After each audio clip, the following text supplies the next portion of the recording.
अपन काया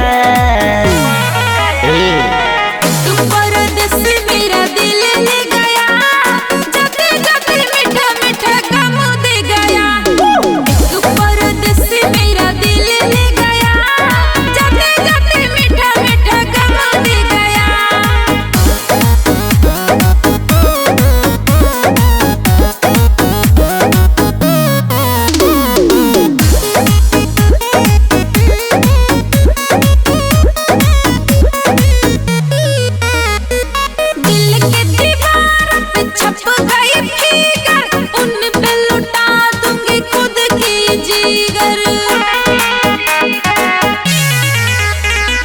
जिंदगी में करतारू तू तो कलिपिया, घुट घुट के जिया तारू लटी पलटिया, पाखा पर खेलू दिया।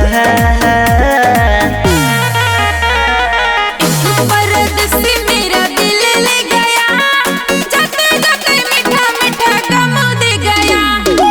तू परदेस मेरा दिल ले गया, जाते जाते मीठा मीठा गम दे गया।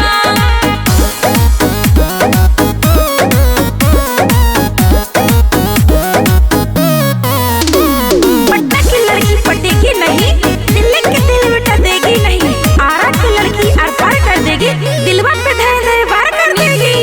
ऐसे तू करा नहीं तंग, हमारा जवानी में लगी नहीं जान।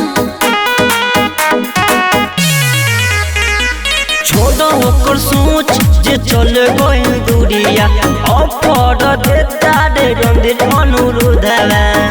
यहाँ धमकी लाल से तू दर्शन कला। परदेस